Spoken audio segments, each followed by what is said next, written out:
Video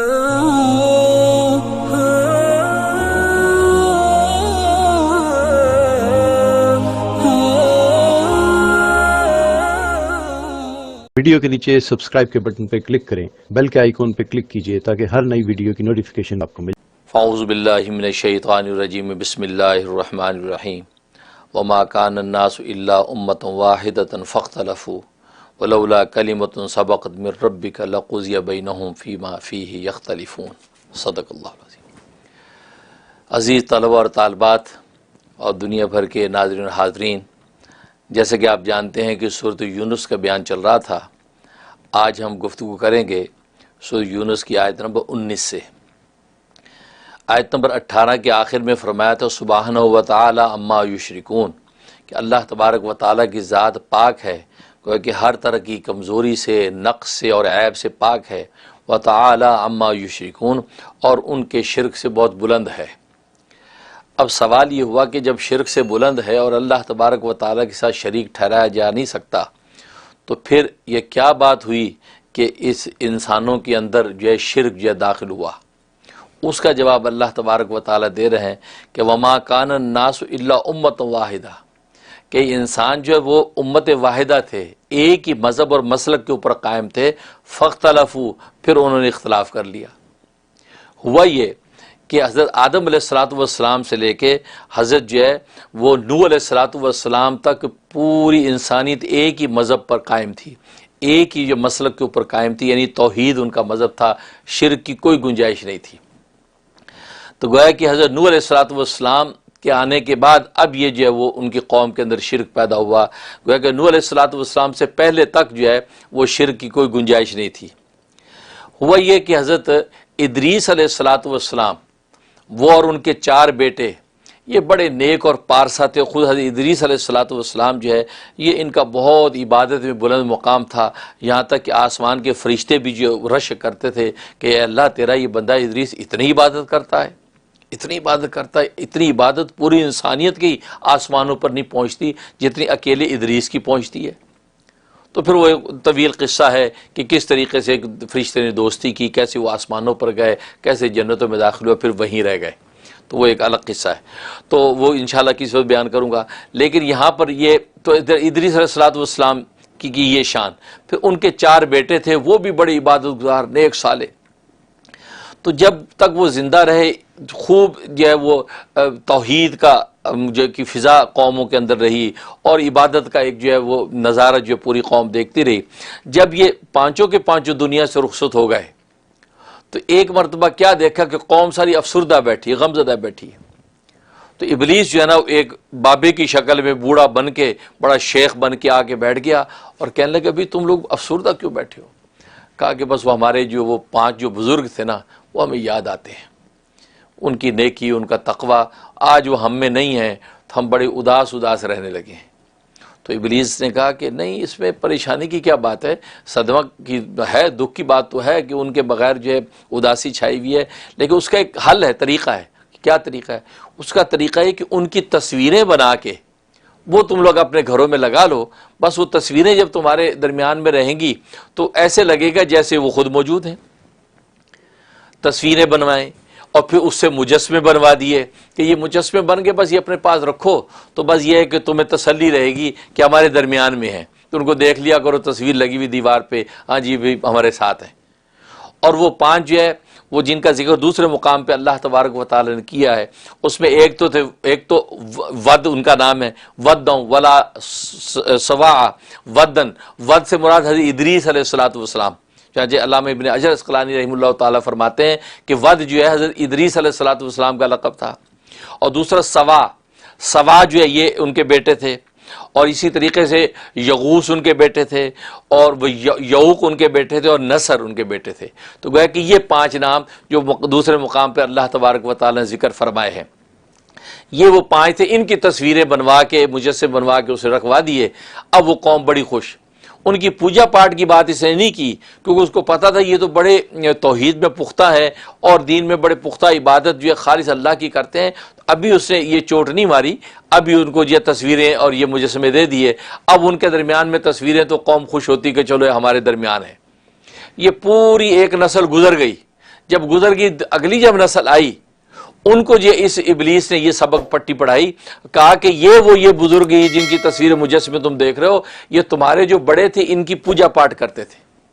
اس لیے تو انہوں نے کامیابیاں پائی ہیں اور خیر و برکت والی زندگیاں گزاری ہیں، لہٰذا تم جو ہے ان کی پوجا پاٹ کرو۔ تو وہ جو نسل آئی انہوں نے اس کی پوجا پاٹ شروع کر دی۔ اب ان کو جو ہے کہ اپنے معبودان باطل بنا لیا، ان کی پوجا پاٹ، تصویروں کی پوجا ہو رہی ہے، مجسمے بنا کے ان کی پوجا پاٹ ہو رہی۔ اب یہاں سے شرک جو ہے وہ انسانیت کے اندر داخل ہوا۔ ادھر پہ حضرت نوح علیہ الصلوۃ والسلام کی بعثت ہوئی۔ نوح علیہ الصلوۃ والسلام کی بعثت ہوئی تو انہوں نے دیکھا کہ یہ تو بستیوں کی بستی شرک میں مبتلا ہے، انہوں نے پھر شرک کے خلاف جو ہے رد کیا، کیونکہ یہ بات یاد رکھیں جیسے توحید کا عقیدہ رکھنا ایک بنیادی عقیدہ اسلام کا، ایسے شرک کا رد کرنا بھی بنیادی عقیدہ اسلام کا۔ تردید شرک جو ہے یہ بھی ضروری ہے۔ تو حضرت نوح علیہ الصلوۃ والسلام بھی توحید کا پیغام دیتے رہے اور ایک اللہ کو ماننے کی دعوت دیتے رہے، تو اس طریقے سے وہ شرک داخل ہوا۔ اسی کو اللہ تبارک و تعالیٰ ذکر فرما رہے ہیں کہ یوں شرک داخل ہوا، ورنہ ساری انسانی ایک ہی مذہب اور ایک ہی جو وہ مسلک کے اوپر تھی، لیکن چونکہ اللہ تبارک و تعالیٰ نے قوموں کو تباہ اور فنا کرنے کی اپنی ایک مدت مقرر کر رکھی ہے، ایک ضابطہ بنا رکھا ہے، ورنہ اللہ تبارک و تعالیٰ وہ شروع میں ہی جیسے وہ شرک میں مبتلا ہوئے تھے اسی وقت سب کو اگر مٹا دیتے تو آگے وہ شرک سرایت ہی نہ کرتا، لیکن اللہ تبارک و تعالیٰ کی تکوینی حکمت تھی کہ قوموں کو اپنے اپنے وقت پہ ہلاک کرتے ہیں۔ نتیجہ کیا ہوا کہ وہ شرک آگے سے آگے انسانی میں سرایت کرتا چلا گیا، تو یہ پوری انسانیت ایک امت واحدہ بن کے نہ رہی، اس کو ذکر کر رہے ہیں۔ وما کان الناس الا امۃ واحدہ، اور انسانیت نہیں تھی مگر ایک امت، پورے انسان جو ایک امت تھے، امت واحد، ایک ہی مذہب تھا ان کا۔ فاختلفوا، پھر انہوں نے اختلاف کر لیا، آپس میں مختلف ہو گئے۔ ولولا کلمۃ سبقت من ربک، اور اگر جو فیصلہ نہ ہو چکا ہوتا تیرے رب کی طرف سے تو لقضی بینہم، تو ان کے درمیان فیصلہ کر دیا جاتا۔ اللہ نے طے کر لیا تھا کہ قوموں کو اپنے اپنے وقت پہ ہلاک اور فنا کروں گا، لہٰذا وہ وقت آنے سے پہلے آگے سے آگے شرک سرایت کرتا چلا گیا، اس لیے اللہ نے ان کو چھوڑے رکھا۔ تو ورنہ جو لقضی بینہم فیما فیہ یختلفون، کہ جس چیز میں وہ اختلاف کر رہے تھے اللہ تبارک و تعالیٰ اس کا جو ہے قلا کما کر دیتے، ساری قوم تہس نہس کر دیتے۔ نتیجہ یہ کہ اب نئی نسل و قوم آتی ان کو شرک کی خبر ہی نہ ہوتی، لیکن چونکہ اللہ کی تکوینی حکمت تھی اس کے تحت جو ہے وہ پھر یہ قومیں قائم رہیں، اور ان کے قائم رہنے سے آگے نسل در نسل جو ہے یہ شرک آگے بڑھتا چلا گیا۔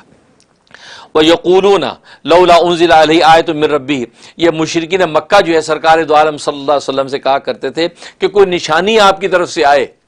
تو ہم کھلی ایسی نشانی دیکھیں اور پھر ہم آپ کو جو اللہ تبارک و تعالیٰ کا برگزیدہ پیغمبر سمجھ کے اس پر ایمان لائیں۔ لہٰذا یہ فرمائشی جو ہے معجزے مانگتے تھے، فرمائشی جو ہے دلیلیں مانگتے تھے، اور جبکہ بڑی بڑی واضح دلیلیں اللہ تبارک و تعالیٰ نے پیش بھی کر دی۔ اب شق قمر یعنی ان کے مطالبے پر جو ہے وہ چاند کے دو ٹکڑے ہو گئے، وہ شق قمر کا معجزہ کیا یہ نشانی نہیں تھا؟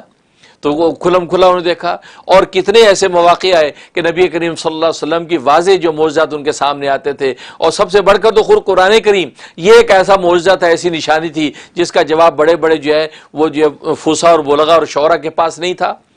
تو لیکن بات ہے اصل یہ کہ ضد کا کوئی علاج نہیں ہے کہ اب یہ بڑی بڑی نشانیوں کا تو تمہارے پاس جواب نہیں ہے، آپ اس سے ہٹ کر نئی نشانی مانگتے ہیں، اس کا شکوہ اللہ کر رہے ہیں۔ وَيَقُولُونَ، اور یہ مشرک مکہ کہتے ہیں لولا انزل علیہ آیۃ من ربہ، کیوں نہیں جب وہ تمہارے اوپر کوئی نشانی اترتی تیرے رب کی طرف سے، تیرے رب کی طرف سے کوئی نشانی ایسی کیوں نہیں اترتی کہ ہم اس نشانی کو دیکھ کے ایمان قبول کر لیں۔ فقول،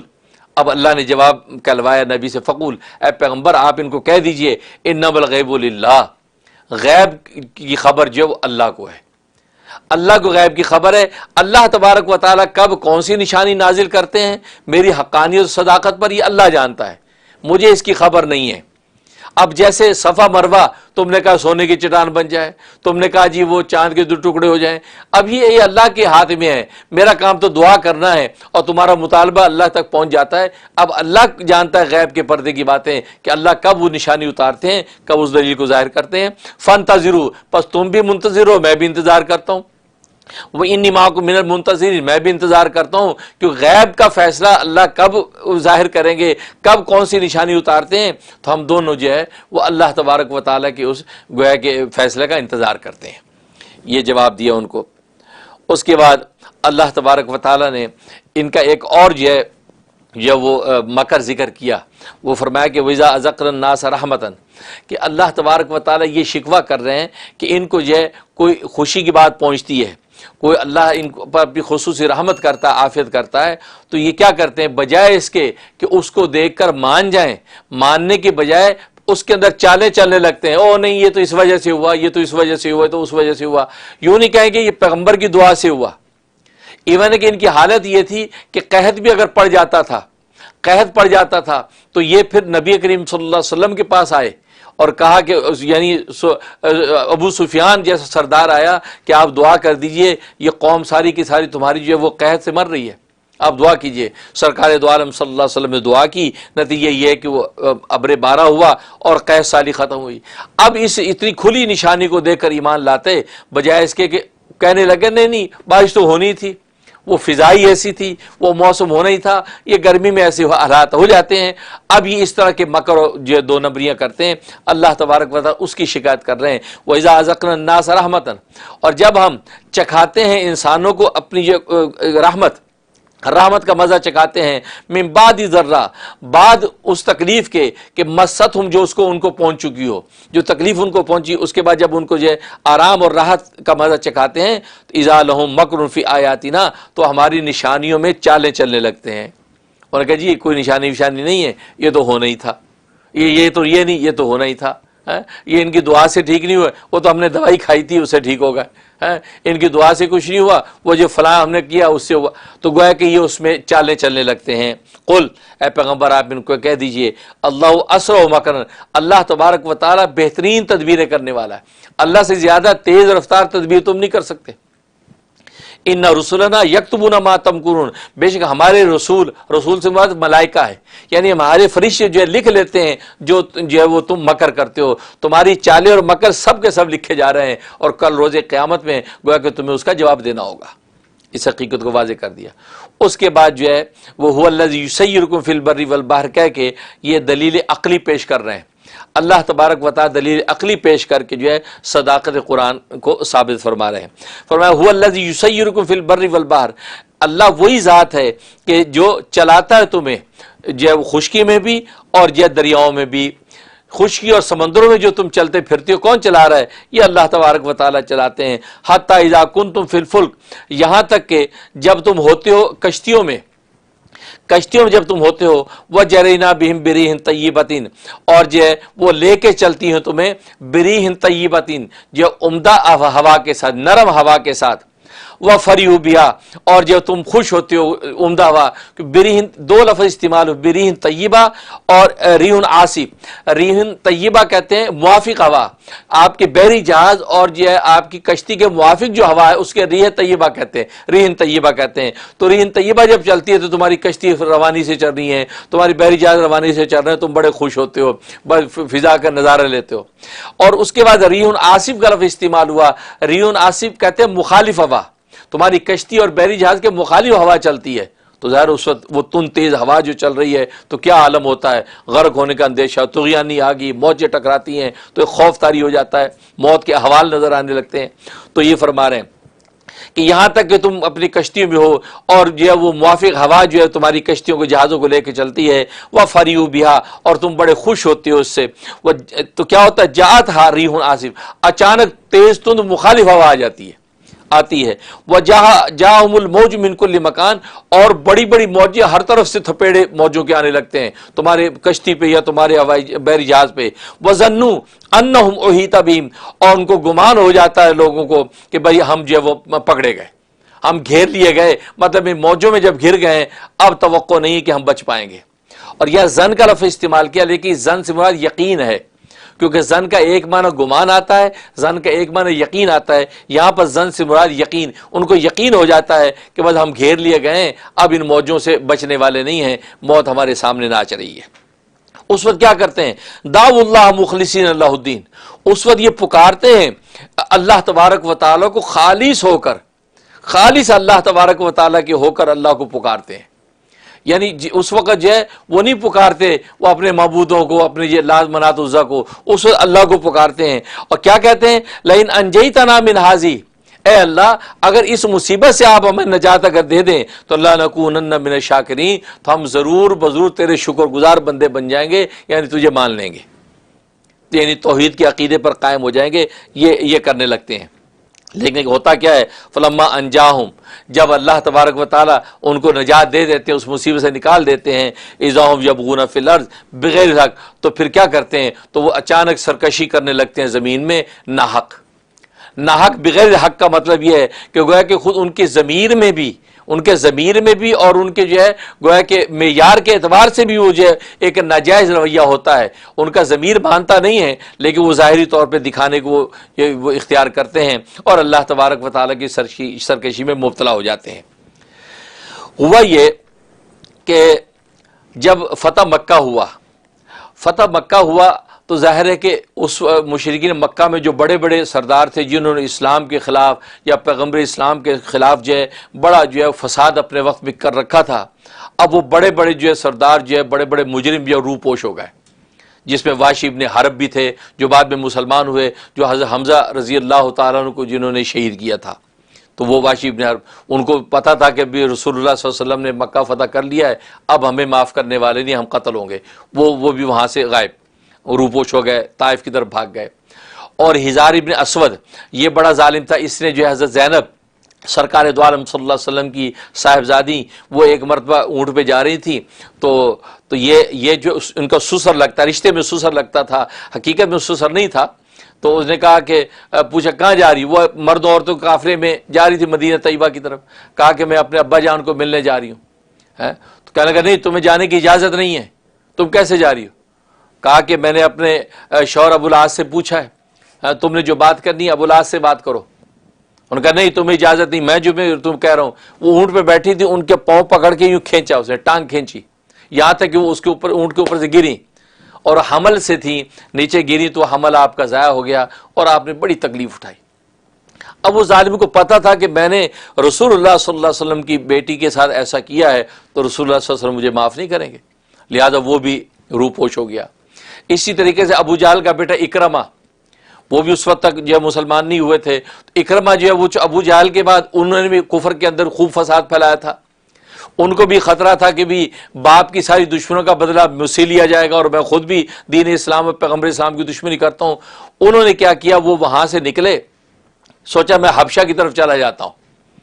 اس وقت یہ جدہ تو نہیں تھا لیکن بندرگاہ کا یہ ایریا تھا، گویا کہ مکہ کعبہ سے کے دروازے سے نکلے تو 30 میل کے فاصلے پر سمندر تھا اور وہاں پر جو ہے وہ کشتیاں جو ہے وہ بندی رہتی تھیں اور جھونپڑیاں درمیان میں ہوتی تھی، لوگ وہاں ستو اور کھجورے بیچتے تھے، اپنا گزر بسر کرتے تھے۔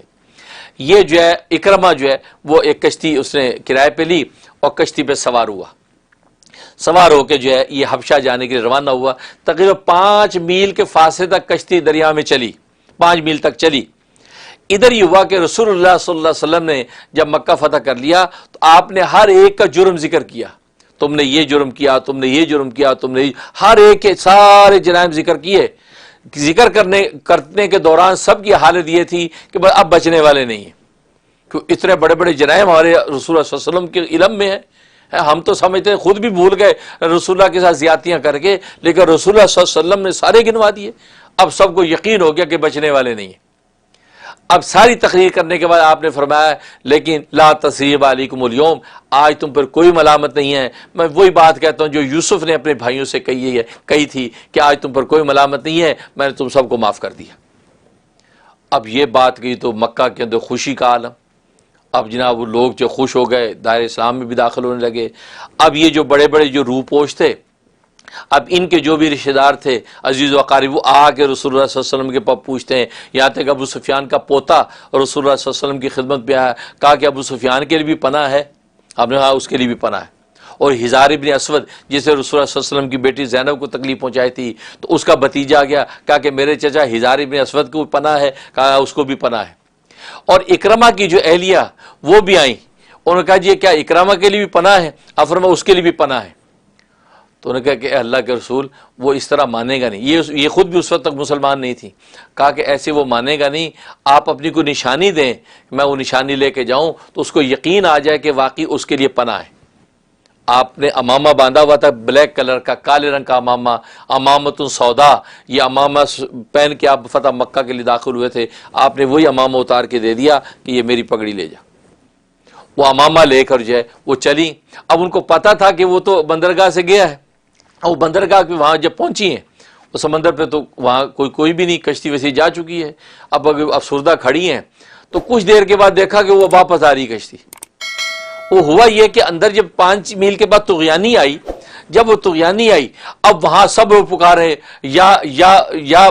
منات اغیثنی، اے منات ہمیں جو لات منات عزا، لا یا لات اغیثنی، یا منات اغیثنی، یا حبل اغیثنی، اپنے معبودوں کو پکار رہے ہیں۔ تو ملا بولا کہ بات سنو، یہ اپنے معبودوں کو نہ پکارو، یہاں تمہارے معبود کچھ نہیں کر سکتے، یہاں پکارنا تو خالص ہو کے اللہ کو پکارو۔ اچھا،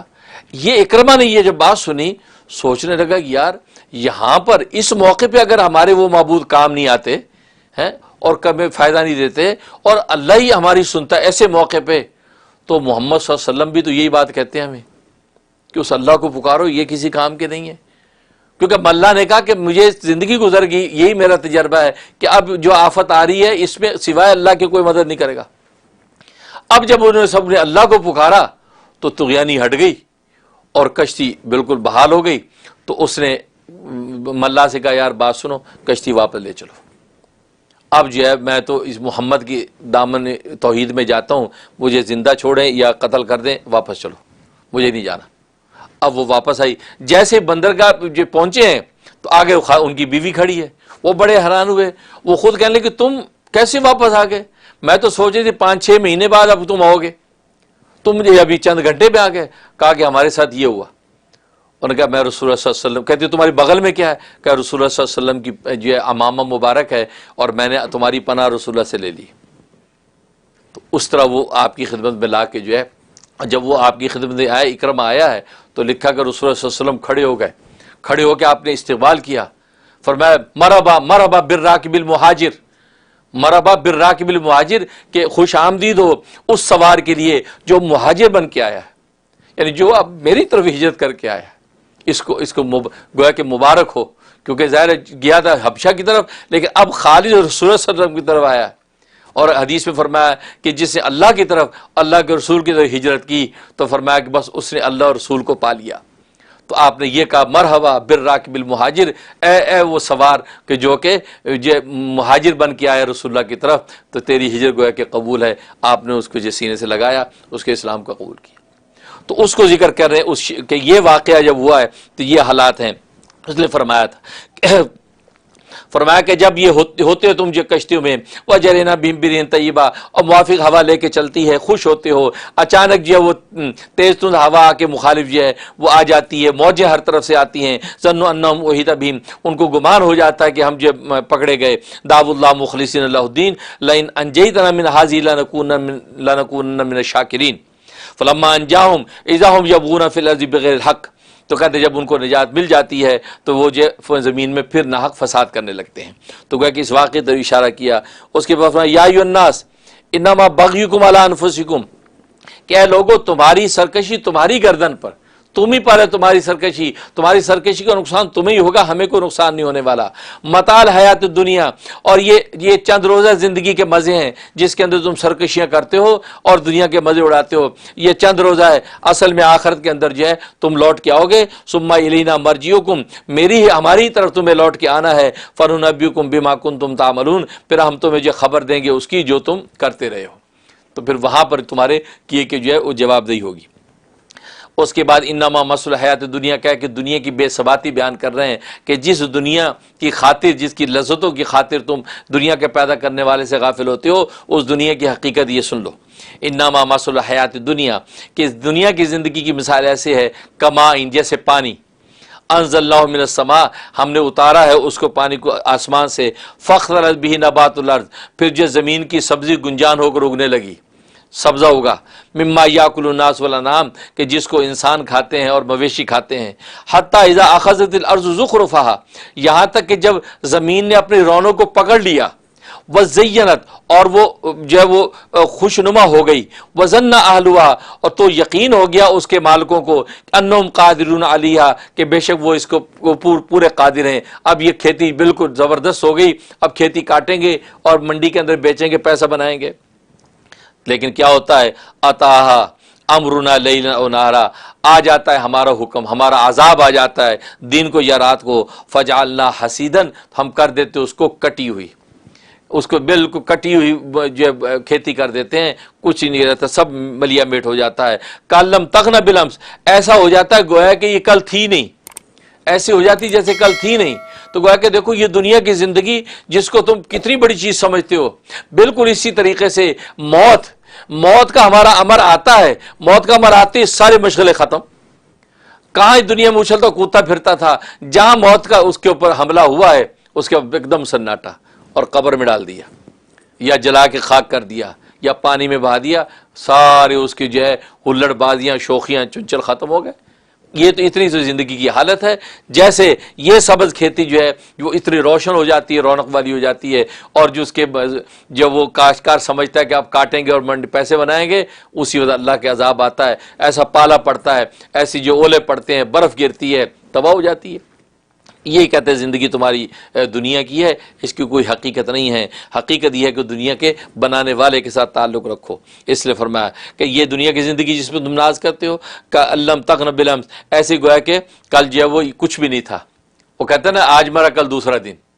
آج مرا کل دوسرا دن، یہ حالت ہو جاتی ہے انسان کی۔ کذالک نفصل الآیات لقوم یتفکرون، اسی طریقے سے ہم تفصیل سے اپنی نشانیاں جو دکھاتے ہیں، بیان کرتے ہیں ان لوگوں کے لیے جو فکر کرتے ہیں، جو سوچتے ہیں، جو سوچ و تفکر بہت بڑی چیز ہے۔ اس لیے جب بھی کسی کو ہدایت ملی سوچ و تفکر کے بعد ملی ہے۔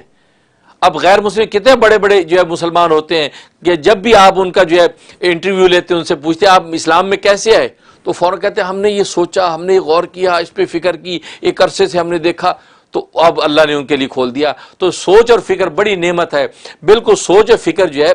بلکہ مستقل یتفکرون فی خلق السماوات والارض، مستقل ایک عبادت ہے۔ اور جو فکر کرتے ہیں ان کو انعام اللہ کیا دیتے ہیں، آگے ذکر کر دیا واللہ یدعو الی دار السلام، اور اللہ تبارک و تعالیٰ دعوت دیتے ہیں دار السلام کی طرف، یعنی جنت کی طرف دعوت دیتے ہیں۔ تم اس دنیا کی زندگی کے اوپر فریفتہ ہو رہے ہو، ریجھ رہے ہو، اللہ تبارک و تعالیٰ تمہیں دار السلام، سلامتی کے گھر کی طرف بلا رہے ہیں۔ اور سلامتی کا اس لیے کہا کہ اس کے اوپر کوئی فنا نہیں۔ دنیا کے بڑے بڑے محل بھی بنا لو، وہ فنا سے سلامت میں نہیں ہے، وہ کسی وجہ اس کے اوپر یہ فنا آ سکتی ہے، لیکن جنت کا جو گھر ہے وہ سلامتی والا ہے، وہاں اس پر کوئی فنا نہیں ہوگی، کوئی نقص نہیں ہوگا، وہ ہمیشہ سلامت رہے گا۔ وَيَهْدِي مَن يَشَاءُ إِلَىٰ صِرَاطٍ مُسْتَقِيمٍ، اور ہدایت دیتا اللہ تبارک و تعالی جس کو چاہتا ہے، اور جس کو چاہنے سے مراد کیا ہے، وہ قوم یتفکرون جو خود فکر پیدا کرے، اور اللہ تبارک و تعالی اپنی رحمت اب اس کے اوپر کرتے ہیں، اس کو یہ ہدایت دے دیتے ہیں إِلَىٰ صِرَاطٍ مُسْتَقِيمٍ، سیدھے راستے کی۔ لِلَّذِينَ أَحْسَنُوا، وہ لوگ جنہوں نے نیک عمل کیے، ان کے لیے کیا الحسنہ، ان کے لیے حسنہ ہے، یعنی ان کے لیے بھلائیاں ہیں، اور وزیادہ، اور اس کے علاوہ زیادہ ہے۔ اب اس تفسیر کو سمجھے، حسنہ سے مراد، ایک تفسیر ہے کہ حسنہ سے مراد جنت ہے، ان کے لیے جنت، وزیادہ، جنت کے علاوہ زیادہ مزید بھی ان کو انعام دے گے، تو زیادہ سے مراد کیا ہے؟ تو ایک تفسیر یہ ہے کہ زیادہ سے مراد اللہ تبارک و تعالیٰ کے دیدار ہے،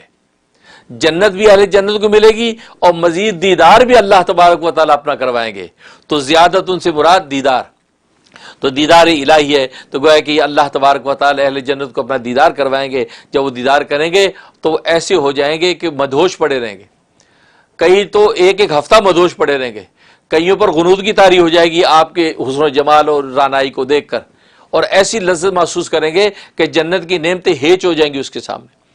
وہ کہیں گے یہ دیدار الہی کی یہ دولت تو آج کیا دیکھی ہم نے، کمال کر دیا، یہ حالت ہوگی۔ اور کہتے ہیں بعض لوگوں کو اپنے اپنے عمل کے اعتبار سے روزانہ دیدار ہوگا، بعض کو 2 دن میں ایک دفعہ ہوگا، اور بعض کو یہ ہفتے میں ایک مرتبہ ہوا کرے گا، اور وہ جو ہفتے میں جو ایک مرتبہ ہوگا وہ جمعے کے دن دیدار ہوا کرے گا۔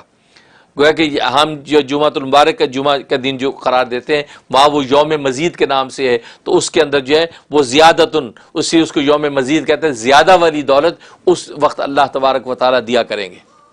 اس لیے فرمایا کہ یہ زیادہ۔ اور ایک تفسیر یہ کہ زیادہ سے مراد، حسنہ سے مراد تو نیکی کا بدلہ، آپ نے ایک نیکی کی، ایک نیکی کا بدلہ ایک ملا، زیادہ سے مراد زائد، کیا مطلب؟ خود قرآن کریم میں اللہ تبارک و تعالیٰ نے فرمایا کہ ایک نیکی کا بدلہ 10 دوں گا، تو ایک نیکی کے بدلہ 10 ملتا ہے، تو فرمایا اس میں ایک کا تو ایک کے بدلے میں اور 9 زیادہ ہیں، 9 اللہ کی طرف سے ملتے ہیں۔ تو زیادہ سے مراد وہ 9 جو اجر ہیں وہ اللہ تبارک و تعالیٰ کی طرف سے ہیں، تو ایک نیکی کے بدلے میں جو 10 جو اجر ملتے ہیں اس میں سے ایک کے بدلے میں ایک اور باقی 9 زیادہ یعنی اللہ کی طرف سے۔ اور ایک جو زیادہ سے مراد جو ہے در منصور میں علامہ سیوطی رحمہ اللہ تعالیٰ فرماتے ہیں کہ شروع میں ہر ایک کو ایک حور ملے گی، ایک حور ملے گی، اس کے بعد جو ہے کچھ وقت کے بعد جو ہے ایک دوسری حور آئے گی، وہ اس کو ملے گی، تو یہ جو ہے وہ پہلی حور کے ساتھ مشغول ہوگا، اس کو دیکھے گا، اس کے کندھے پہ یوں ہاتھ مارے گی، اس کو دیکھے گا اور پوچھے گا تم کون ہو؟ تو کہے کہ انا من المزید، میں زیادہ میں سے ہوں۔ وہ زیادہ جو اللہ نے کہا وہ میں ہوں، گویا کہ اللہ نے مزید ایک اور حور دے دی۔ اس طریقے سے اللہ اس میں اضافہ کرتے چلے جائیں گے، تو زیادہ سے مراد وہ مزید جو ہے وہ دوسری حور جو عطا کی جائے گی وہ مراد ہے۔ ولا یرحق وجوہہم قطر، کہتا ہے کہ نہیں چھائے گی ان کے چہروں کے اوپر کوئی سیاہی، یعنی یہ جو اہل جنت ان چہروں پر سیاہی نہیں چھائے گی، ولا ذلہ، اور کوئی ذلت بھی ان کے چہروں پہ نہیں چھائے گی۔ اولئک اصحاب الجنہ، یہ اہل جنت ہیں، یہ جنت والے ہیں۔ ہم فیہا خالدون، اس جنت میں ہمیشہ ہمیشہ رہیں گے۔ اور آپ جانتے ہیں کہ محل ملے اور عارضی ملے تو بھی لطف نہیں ہے، محل ملے اور ہمیشہ ہمیشہ کا ملے اسی میں لطف ہے، گویا کہ یہ نعمت جو ہے وہ منقطع نہیں ہوگی، یہ جنت کی نعمت ان کو مل جائے گی۔ اور والذین کسبوا السیئات، اور وہ لوگ جنہوں نے برائیاں کمائی ہیں، جزاء سیئۃ بمثلھا، ان کو ایک برائی کا بدلہ ایک ہی دیا جائے گا۔ اب یہاں پر دیکھیں نیکی کے بدلے میں زیادہ دیا جا رہا ہے اور برائی کے بدلے میں پوری برائی کا بدلہ دیا جا رہا ہے، تو اشارہ اس بات کی طرف ہے کہ اہل جنت کے ساتھ اللہ کا معاملہ فضل کا ہوگا اور اہل جہنم کے ساتھ اللہ کا معاملہ عدل کا ہوگا۔ وہاں عدل کے ساتھ ایک برائی کے بدلے میں ایک ہی بدلہ دیا جائے گا، ایک ہی سزا ہوگی، لیکن نیکی کے معاملے میں ایک نیکی کے بدلے میں اللہ تبارک و تعالیٰ 10 گنا جو دیتے ہیں، اس کا مطلب یہ ہے کہ اللہ اپنے فضل سے دیتے ہیں۔ تو اہل جنت کے ساتھ فضل کا معاملہ اور اہل جہنم کے ساتھ عدل کا معاملہ، اور ظلم کسی پر نہیں ہوگا، اور سب کے ساتھ اللہ تبارک و تعالیٰ عین انصاف کا معاملہ کریں گے۔ وَتَرَاقُمْ ذِلَّةً، اور ان کے اوپر جو سیاہی چھائی ہوگی، ذلت کی سیاہی چھائی ہوگی، ذلت و رسوائی ان کے اوپر چھائی ہوگی۔ مَا مِنَ اللَّهِ مِنْ عَاصِمٍ، اور نہیں ہوگا ان کے لیے اللہ سے بچانے والا کوئی، اللہ سے اب کوئی بچا نہیں سکے گا۔ دنیا کے اندر جب حالات ایسے آتے ہیں کہ کوئی بھی اسباب نہ رہو بچنے کے، تو بھی اللہ کو پکارتے ہو۔ چاہے امام جعفر صادق رحمۃ اللہ علیہ کے پاس ایک شخص آیا، کہا کہ اللہ کیا ہے، کیا چیز ہے، خدا کیا، پروردگار کیا ہے، مجھے ذرا سمجھائیں۔ فرمایا کیا کام کرتے ہو؟ کہا کہ میں ملاح ہوں، کشتیاں چلاتا ہوں۔ کہا اچھا، کہتا ملاح ہو کشتیاں چلاتے ہو، وہاں جب کشتیوں میں تم جاتے ہو اور طغیانیاں آتی ہیں تو کیا ہوتا ہے اس وقت؟ کہا ہاں طغیانیاں آتی ہیں اور تھپیڑے آتے ہیں، موت سامنے نظر آنے لگتی ہے، تو کہا کہ اس وقت تم کس کو پکارتے ہو؟ کہا کہ اس وقت صرف اللہ کو پکارتا ہوں، سارے جتنے بتوں کو پوجتا ہوں سارے بھول جاتا ہوں، اور صرف اس وقت دل کی گہرائی سے جو آہ نکلتی ہے وہ اللہ کی طرف نکلتی ہے۔ فرمایا جو دل کی طرف وہ آہ جو نکلتی ہے وہی خدا ہے، وہی میرا پروردگار ہے جو تمہیں ان حالات میں بچاتا ہے۔ تو یہ حقیقت انسان کی بھی نیچر آج یہ ہے، سارے جب اسباب ٹوٹ جاتے ہیں تو پھر مسبب اسباب کو پکارتا ہے، اس لیے بتایا۔ لیکن یہ لوگ کیسے ہیں؟ یہ جو دنیا کے اندر بھی غیر کو پکارتے رہے، معلوم من اللہ من عاصم، اب آخرت میں ان کو بچانے والا کوئی نہیں ہوگا۔ کانما اغشیت وجوہ قطع من اللیل مظلمہ، گویا کہ ان کے چہروں پر کالی رات کے ٹکڑے چشمہ کر دیے گئے، ٹکڑے کالی رات کے چہروں پہ چشمہ کر دیے، ایسے خوفناک اور کالے اور ذلیل ان کے سیاہ چہرے ہو جائیں گے۔ اولئک اصحاب النار، وہی لوگ ہیں جو جہنم والے، ہم فیہا خالدون، اور جہنم میں ہمیشہ ہمیشہ رہیں گے، اب وہاں سے نکلنے والے نہیں۔ یہاں تک جو ہے یہ مضامین کی حقیقت کو ذکر کر دیا ہے۔ اس کے بعد یوم نحشر ہم کہہ کے مزید آگے مضمون ذکر کر رہے ہیں۔ انشاءاللہ اللہ تبارک و تعالی قرآن کریم کے حقائق کو سمجھنے کی توفیق عطا فرمائے۔